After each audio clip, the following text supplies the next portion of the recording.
Hello and welcome to a brand new episode of Smart Money. Now, this week was by far the most hectic week in the primary markets. NKAYA saw a big bang listing, hitting that 1 lakh crore market cap value on listing day. India's biggest IPO so far, Paytm, also opened for subscription this week. The issue saw muted subscription, but in 2021 so far, lots has happened. 46 companies floated their IPO to raise a total of over 80,000 crores. Experts believe that this year should close with 1 lakh crore of primary market fundraising. In fact, this week itself, 3 IPOs, Paytm, Sapphire Foods and Latent View Analytics opened. So on Smart Money today, we will tell you which IPOs to buy, which ones to avoid and which ones to sell post-listing. All right, but first up, as I said, the initial public offerings have generated a lot of buzz in 2021. My colleague Yash Jain is here with all the key highlights. Yash, over to you. Year 2021 is turning out to be a blockbuster year for the primary markets. From new age IPOs to phenomenal returns, it truly has been an explosive year. Here's a quick look at the IPO action in 2021. Over 1 lakh crore has been raised via IPOs this year so far, which has been a massive threefold increase over 2020. Next is where the money went.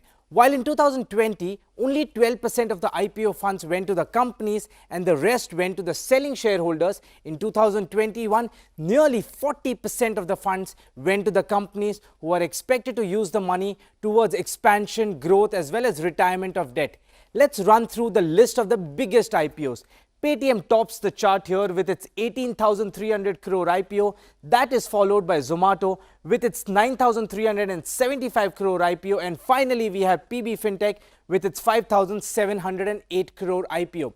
Speaking about investor interest in these IPOs, Paras Defense IPO was subscribed 214 times. That was followed by MTA Tech, which was 138 times. And finally, Tattva Chintan Pharma with 124 times subscription.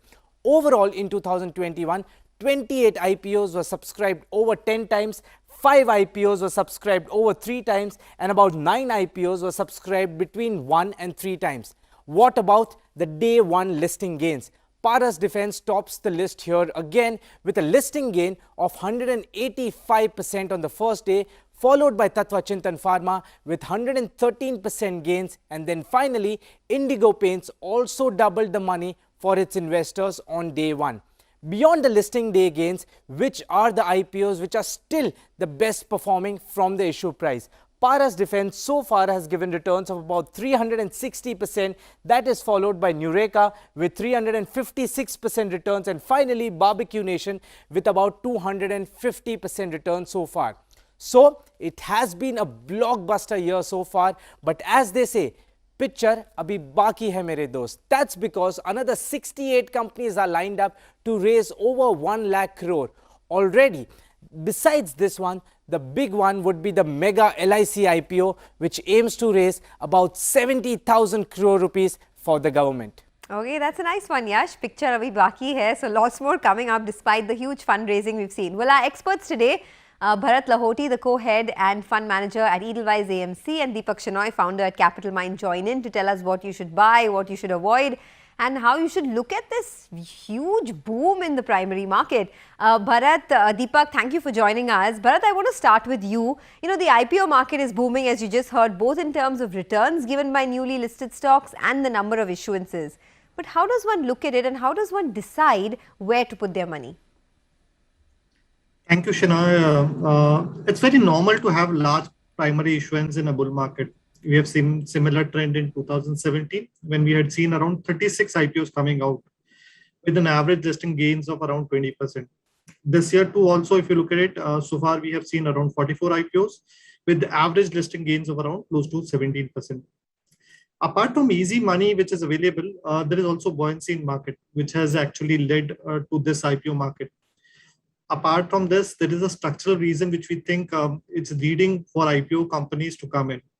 Over last few years, what has happened is because of reforms, financialization of saving, formalization of economy, rising per capita income, changing preferences in the way we buy goods and services has led to many private equity venture capital firms investing in many emerging ideas.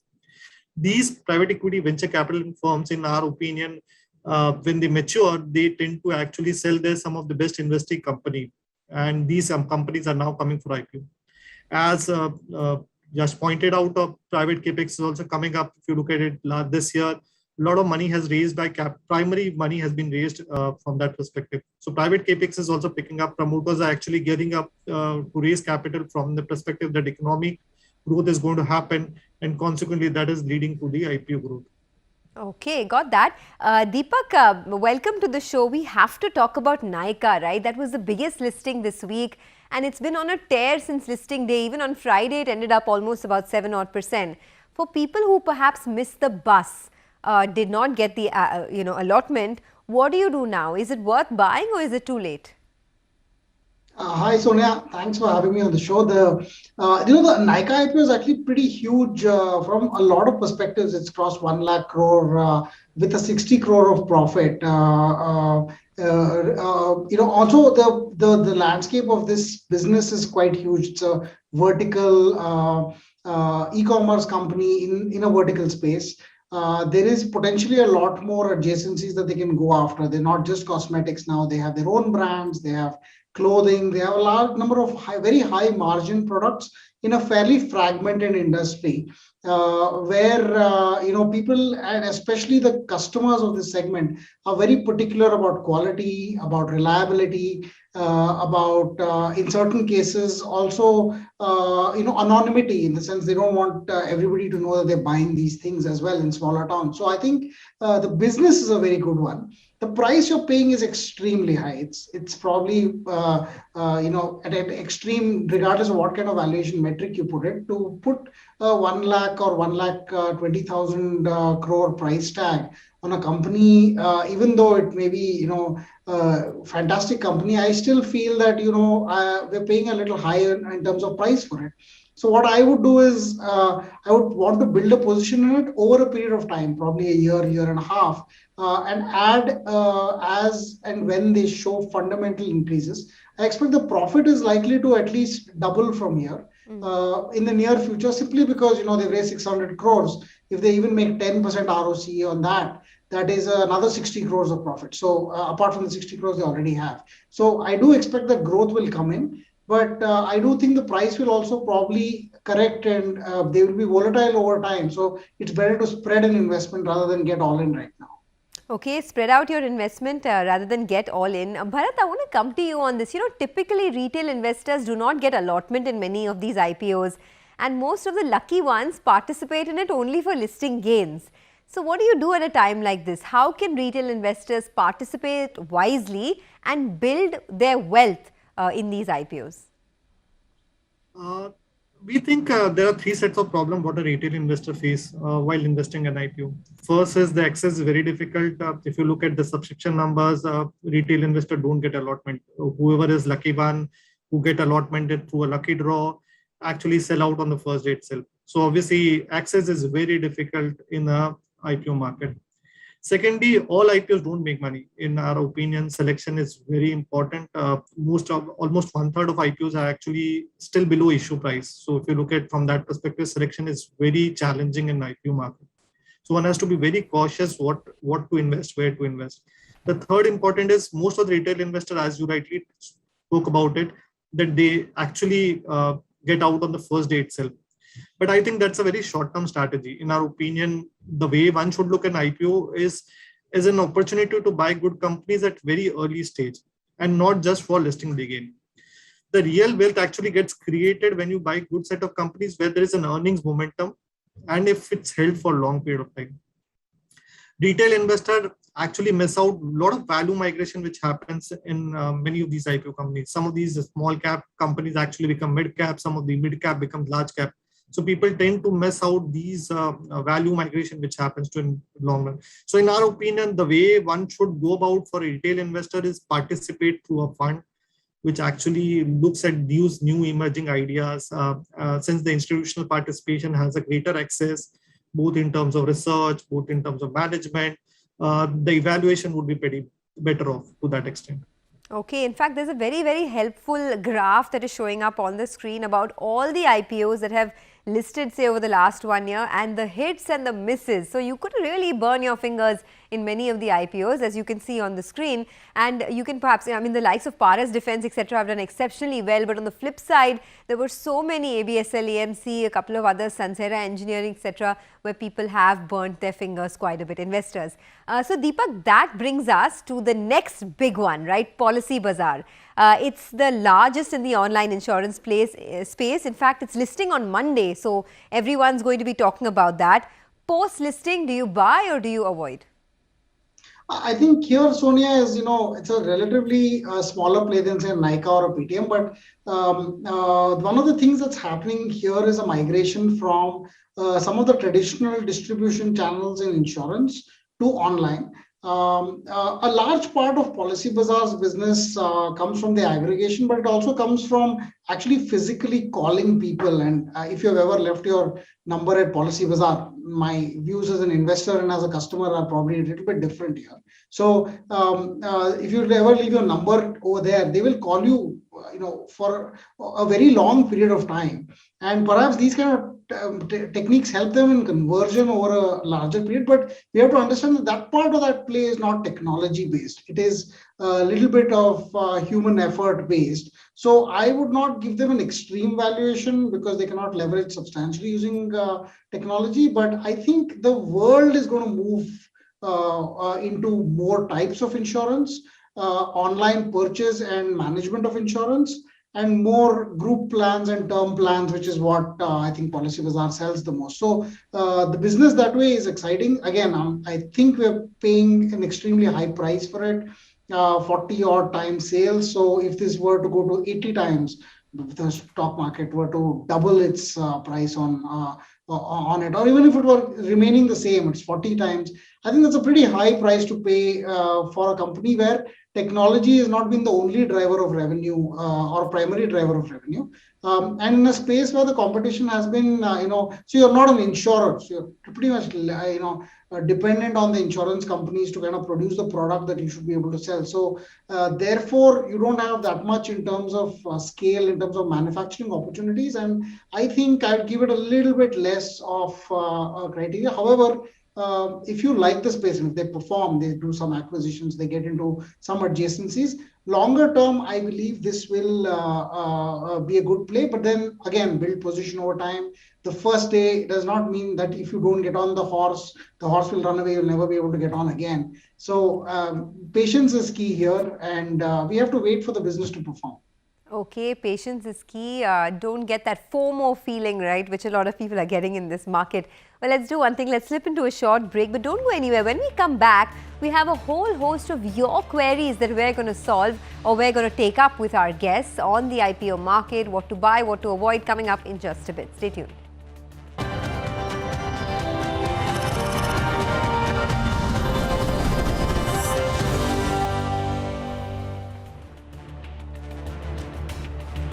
Welcome back to Smart Money on CNBC TV18. We're talking about the IPO market. There's been such a frenzy in the last many weeks and months. And of course, you had 3 big IPOs open this week. You had the Nykaa listing as well, which was big bang. So we're going to tell you what to buy, what to avoid. But in case you don't want to do all of that research, there's a recently listed IPO fund that Edelweiss has as well. So perhaps they'll do all the hard work for you. Bharat, I want to talk about that because, since inception, the IPO fund has done pretty well since 2018 when it began. But tell us a little bit about it. What can investors look forward to? How do you pick companies in this fund considering this such a big, it's a hit and miss kind of situation in the IPO market now. So how do you do the stock picking? Oops, Bharat, I think you're on mute. Okay, so let me walk you through this fund. This is a thematic fund. The idea of this fund was to pick up good new age businesses which come through an IPO route. Now, we are extremely selective in selecting companies for our portfolio. If you look at over the last 5 years, there were around 180 IPOs which came in. The fund has actually avoided 100 of those names. So if you look at it, it's been extremely selected from that point of view. Secondly, the way we select stock, we classify companies into 2 different buckets, secular growth ideas and cyclical ideas. We have tendency to pick more of secular growth ideas. In cyclical ideas, we are extremely cautious about valuation. We look for niche ideas in cyclical stocks. So if you look at it, our portfolio as of now, we have around 44 names in our portfolio. If you look at it from this year itself, if you look at it, we have actually picked only 15 companies. So we are extremely selective from that perspective. And we typically tend to avoid companies where the debt to equity is pretty high, interest coverage ratio is not very good looking, cash conversion is poor. There is a questionable corporate governance practices historically, the promoter background track record is not so great. Typically, we tend to actually avoid those kind of companies. So that's how we typically select stock in our portfolios. Okay, I do have a follow-up question on your IPO fund, but if we have time, I'll come back later to it because we have, we're running out of time and so many queries are coming through. But Deepak, I want to ask you about Paytm because, in this case, the company is loss-making, so it becomes even more difficult to justify those sky-high valuations, I guess. What's your verdict? Should one buy it post-listing or avoid? So we're as a disclosure, we've been very close I've been very close to Vijay, and therefore I respect Paytm for the brand they've built and the scale they've achieved. But here's one of the things that I would say, even in Paytm's case, regardless of other considerations, the idea here is the landscape is very big.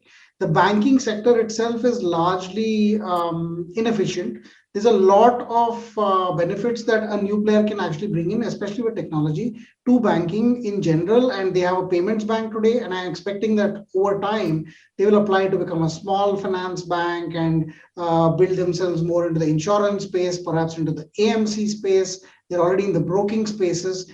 Take each of these areas, those are large businesses by their own, and they could use technology to reduce costs and therefore offer a much lower cost offering to customers. They're already a very low cost bank as a payments bank, but I can see them getting into the credit cards, getting into lending. Each of these points that I'm talking about is when news cycle will flow. If they were to be given permission to become a small finance bank and therefore lend, that will be a trigger. There'll be a point which they can, perhaps after this, can launch credit cards. That will be a trigger. So that at each trigger, one gets a better idea of the valuation and the execution capabilities and the execution, actual underlying execution of the company. And that's when you can actually build on positions rather than me just saying, listen, on Monday or whenever they list, I think that's in the next week sometime, just go and place the buy order the first thing. I think that's a bad idea in general. I would instead put